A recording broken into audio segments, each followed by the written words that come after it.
अज़ीज़ तलबा और तालिबात, अस्सलामुअलैकुम। उम्मीद है आप सब खैरियत से होंगे। हम हमारी 9वीं जमात का सबक नंबर 15 पढ़ रहे हैं, ग़िज़ाई वसाइल की तरक्की। इससे पहले के पार्ट में काफ़ी कुछ मालूमात मैं आपको फ़राहम कर चुकी हूँ, लेकिन फिर भी हम रिवीज़न कर लेते हैं ताकि आपको ज़हन नशीन हो जाए फिर से कि ग़िज़ाई वसाइल और उसमें किस तरीके के तरक्की के असबाब हमें पैदा करने चाहिए, क्या क्या नई तकनीक सोचनी चाहिए जिसकी वजह से हमारे ग़िज़ाई वसाइल के अंदर तरक्की होती जाए। तो हम पढ़ रहे थे कि इंसान के अंदर जो ज़रूरतें हैं तो वो अपनी ज़िंदगी का दारोमदार अनाज पर रखता है, अनाज पानी पर रखता है। तो इस तरीके से वो जो अनाज पानी, फल, सब्ज़ियाँ, गोश्त, वो कहाँ से मुनहसर है उसकी नशोनुमा के लिए, उनकी नशोनुमा के लिए भी हमें सोचना है, क्योंकि वो नशोनुमा बेहतर होंगी तो तब जाकर हमारी नशोनुमा बेहतरीन हो सकती है, क्योंकि हम उनके ऊपर डिपेंड करते हैं। तो इसी तरीके से कीमियावी खाद, कीड़े मार दवाइयाँ या मुनासिब आबपाशी और फसलों की हिफाजत के लिए हमें नए नए तरीके बढ़ाने चाहिए और उसमें अपना अहम किरदार अदा करना चाहिए। तो फसली पैदावार की तरक्की के अंदर हम हमारे ग़िज़ाई वसाइल बेशुमार पौधों और जानवरों से हासिल करते हैं।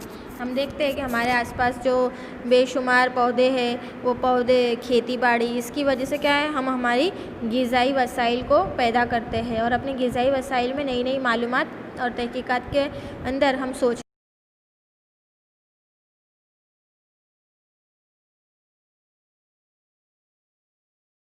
चाहिए जिसकी वजह से अनाज जो है वो बेहतरीन तरीके से आए और ज़्यादा मिकदार के अंदर आए। अब इसी तरीके से किस तरीके से पैदावार में इजाफ़ा होगा, आबादी के लिहाज से हमें पैदावार के अंदर भी इजाफे के बारे में सोचना है। खुद परवरिश यानी कच्ची अशिया और सूरज की रोशनी से हासिल होने वाली दीर्घ परवरिशी ग़िज़ा, ये किस तरीके से पौधे अपनी ग़िज़ा को मुकम्मल करेंगे तो ही पौधे हमें सही ग़िज़ा दे पाएंगे। पौधे, फल, सब्ज़ियाँ, दालें, ये हमें अनाज अता करती है।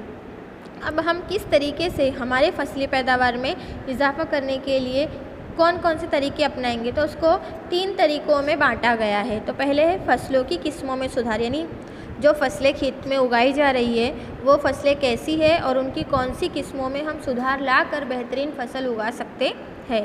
दूसरा, फसली पैदावार में सुधार, यानी जो पैदावार फसल हम उगा रहे हैं तो ज़मीन की ज़रखेज़ी किस तरीके से बरकरार रहेंगी, या कैसी नई तकनीक से हम फसलें उगाएंगे जिसकी वजह से जो फसलें हैं वो बेहतरीन तरीके से मिल सकती है। और तीसरा है फसली इंतज़ामात, और फसली इंतज़ामात में यानी फसलों को नुकसान ना पहुँचे और किसी भी तरीके से फसलों का नुकसान ना हो, तो उसमें कैसे बेहतरीन इंतज़ाम करेंगे कि जिसकी वजह से कीड़े मकोड़े या बहुत सारे मसाइल से फ़सलों को बचाया जा सके, जैसे कि हवा, पानी, ये भी फ़सलों के ऊपर ज़्यादा पानी कोई खेत को मिल जाता है तो भी फसलें को नुकसान पहुंचता है, कम पानी मिलता है तो भी फसलों को नुकसान पहुंचता है। तो इस तरीके से फ़सलों को हम नुकसान पहुंचाने से बचाने के लिए क्या इंतज़ामात करेंगे। और इसी तरीके से बीजों की क्वालिटी के अंदर सुधार लाएंगे। अभी जो साइंस की तहकीकात के मुताबिक बहुत सारे बीज बाज़ार में दस्तयाब है जो अलग अलग तरीके से हासिल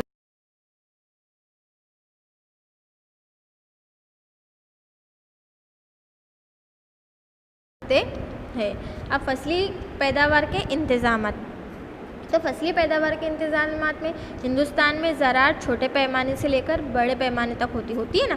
पूरे हिंदुस्तान का जो दारोमदार है वो किसानों पर है और सबसे बड़ा सरमाया खेती बाड़ी किसानों का सरमाया है, और किसानों का ये सरमाया हमारे लिए सबसे बड़ा ज़रिया है हमारी नशोनुमा का और हमारी ग़िज़ाई वसाइल का। आज हम देखते हैं किसान आंदोलन हो रहा है, तो क्यों हो रहा है, तो इसके लिए कि किसानों के जो हुकूक है वो हुकूक उनसे ना छीने जाए, इसलिए किसान आंदोलन कर रहे हैं और वो सही बात पर कर रहे हैं। तो इस तरीके से हिंदुस्तान का जो सबसे बड़ा सरमाया है वो किसान के पास, किसान का सरमाया उनकी खेती बाड़ी है, उनका ज़राअत है, क्योंकि वो ज़राअत से वो अपनी लागत लेते हैं और लागत से फिर वो अपनी फसली पैदावार में और इजाफ़ा लाने की कोशिश करते हैं और बेहतरीन तरीके की फसलें उगाते हैं। अब उसके बाद आता है उसके अंदर फसली पैदावार के इंतज़ामात में तग़ज़ियाती इंतज़ाम। तो तग़ज़ियाती इंतज़ाम क्या है कि ये न्यूट्रिशन मैनेजमेंट जो हमारी ग़िज़ाई वसाइल मुख्तलिफ़ पौधों और जानवरों से हासिल होती है, यानी मुख्तलिफ़ किस्म के जो पौधे हैं या मुख्तलिफ़ किस्म के जो जानवर हैं उनसे हम हमारे ग़िज़ाई वसाइल हासिल करने की कोशिश करते हैं ना। कभी हम गोश्त खाते, कभी हम दालें खाते, कभी हम सब्ज़ियाँ खाते। हमारी रोज़मर्रा जो गैर ज़रूरी तौर पर हम तवज्जो भी नहीं देते हमारे खाने पीने पर, लेकिन सबसे बड़ा ज़रूरी और अहम रोल वही हमारी ज़िंदगी में अदा करते हैं कि कभी हम हमारे खाने बस जो बना हमने खा लिया, हम दूसरी एक्टिविटीज़ पे ध्यान देते हैं, लेकिन हमारे को जो तवानाई बख्शती है, जो हमारे ज़िंदगी जीने के लिए ज़रूरी है, उस ग़िज़ाई वसाइल पर हम कभी ध्यान देते नहीं हैं, लेकिन जबकि उस पर ध्यान देना चाहिए। तो हम कहाँ से हासिल करते हैं? मुख्तलिफ़ पौधों से, और नई नई तकनीक में इजाफ़ा करके हम ग़िज़ाई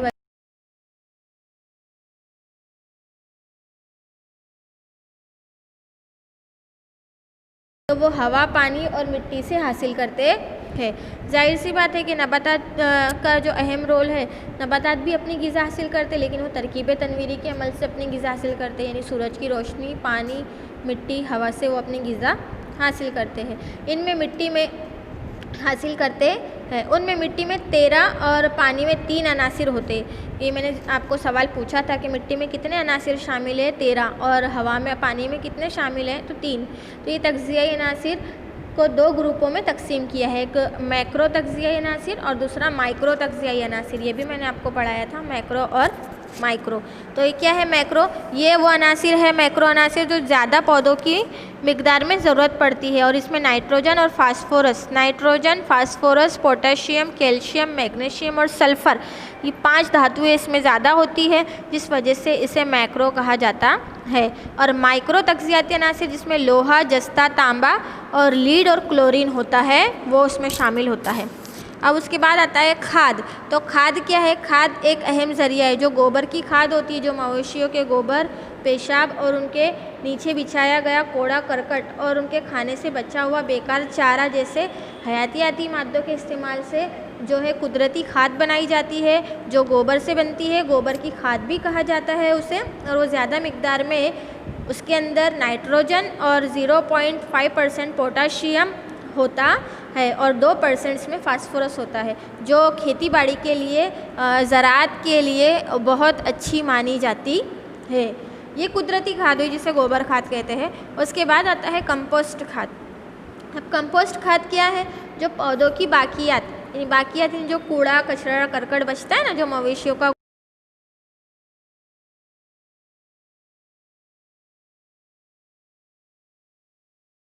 है, और ये अमल कंपोस्टिंग कहलाता है। ये खाद 3 से 6 महीने में बनकर तैयार होती है, और इसमें मुनासिब पैमाइश में गड्ढों में, यानी ज़मीन के अंदर बहुत बड़े बड़े गड्ढे खोदे जाते हैं, और वो गड्ढों में काफ़ी दिन तक इंसानों का, मवेशियों का फुजला, कूड़ा करकट ये सब डाल कर रख दिया जाता है और उसे ढक दिया जाता है। और फिर 3-6 महीने तक उसको ढका रखने के बाद वो खाद जो है बनके तैयार होती है। और कुछ पौधे जैसे क्रोटोलेरिया, ढंचा वगैरह खेतों में उगाकर उनकी जिताई करती है, जिससे ये पौधे मिट्टी में दबकर सड़ जाते हैं और खाद का काम करते हैं। यानी कुछ पौधे ऐसे रहते हैं जो सड़ जाते हैं, लेकिन उनको क्या करते हैं कि जब ज़मीन की ज़रखेज़ी बढ़ाने के लिए ज़मीन के ऊपर हल जोता जाता है, तो उसमें ये सड़े गले पौधों को गाड़ दिया जाता है और फिर उसको अच्छी तरह मिट्टी में मिक्स करने की कोशिश की जाती है, जिसकी वजह से क्या होता है, ये मिट्टी में बहुत अच्छे से जुत जाते हैं, इनकी जुताई हो जाती है, और फिर ये सड़कर एक म्यूजिंग कहलाती है, इनकी ग्रीन म्यूरिंग, इसके अंदर ज़मीन फर्टिलाइज हो जाती है और ये आसानी से ज़मीन की ज़रखेज़ी बढ़ाते हैं, खाद का काम करते हैं ये। अब उसके बाद खाद के अंदर भी किस्में हैं, तो खाद की किस्मों में फर्टिलाइज़र आता है एक, मैंने अभी कंपोस्ट खाद बताया। उसके बाद आता है फर्टिलाइज़र ये कारखानों में तैयार किए जाते हैं, जो खाद के मुकाबले में उनकी तग़ज़ियाई अनासिर की ज़्यादा मिकदार होती है और उनमें ज़्यादा अनासिर मौजूद होते हैं। अब ये फर्टिलाइज़र यानी ये जो है मस्नूई खाद, जो इंसान अपने फ़ायदे के लिए ख़ुद तैयार करता है। कुदरती खाद में तो मैंने आपको बता दिया, जो खाद है गोबर से तैयार होती है, और दूसरी कंपोस्ट खाद जो मवेशियों के और इंसान के फुजले और नामियाती अशिया से बनाई जाती है, तो वो है कंपोस्ट खाद और खाद जो कुदरती तरीके पर बनाई जाती है, और फर्टिलाइज़र जो कारखानों में तैयार की जाती है, जो इंसान खुद तैयार करता है वो।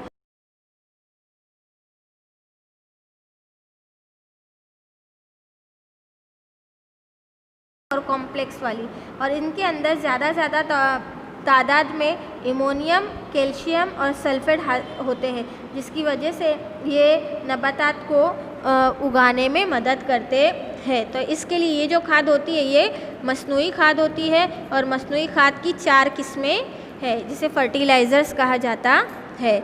अब उसके बाद आता था आपबाशी। आपबाशी तो आप सबको पता ही है कि फसलों को पानी की ज़रूरत होती है और मुनासिब वक्त पर उन्हें पानी देना चाहिए, वरना फसलें ख़राब हो जाती है। तो पौधों की नशोनुमा पानी के बगैर नामुमकिन है। तो ऐसे पौधों को तग़ज़िया अनासिर मिट्टी से पानी में घोलकर पानी की शक्ल में हासिल होते हैं। यानी पानी हम ज़मीन में देते हैं, ज़मीन के अंदर वो नामियाती अनासिर मिट्टी और पानी में घुलकर पौधों को तवानाई का काम करते हैं और उनकी नशोनुमा और उनकी फसलों को पकने के अंदर ख़ास तौर पर एक अहम किरदार पानी अदा करता है। तो इसके लिए धान की फसल पानी में ही रोपी जाती है और ज़्यादा पानी की ज़रूरत धान की फसल को ही होती है। तो पानी अहम तरीन ज़रिया है। अब आपबाशी की भी किस्में हैं, तो उसके अंदर हिंदुस्तान में मुख्तलिफ़ किस्म की आपबाशी की जाती है, जैसे नहरों के ज़रिए आपबाशी करना, नदियों के ज़रिए करना, टैंक के ज़रिए करना, कुएं के ज़रिए करना, फिर नदियों की घाटियाँ और रिवर फ्लड सिस्टम, इस तरीके से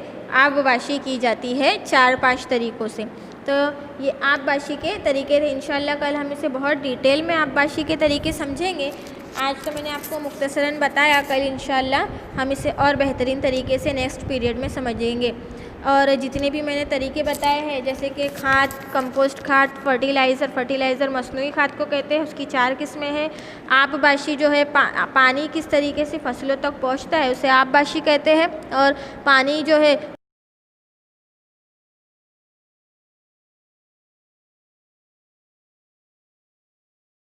ज़रूरत होती है, ये मैंने आपबाशी के बताया। और आपबाशी मुख्तलिफ़ किस्म से की जाती है, नहरें, नदियाँ, टैंक, कुएँ, घाटियाँ, रिफ्लेट सिस्टम। तो ये सारी चीज़ें इंशाअल्लाह आपको समझ में आई होंगी। और कुछ नहीं समझ में आता है तो आप मैसेज करके पूछ सकते हैं। वीडियोस मुकम्मल देखें, ज़्यादा तादाद में गूगल फॉर्म के आंसर दें। बहुत कम रिस्पांस आ रहे हैं आप लोगों के, और इम्पोर्टेंट पॉइंट जो है वो नोटबुक में नोट डाउन करते चलेंगे। तो आज की वीडियो में इतना ही। अल्लाह हाफिज़।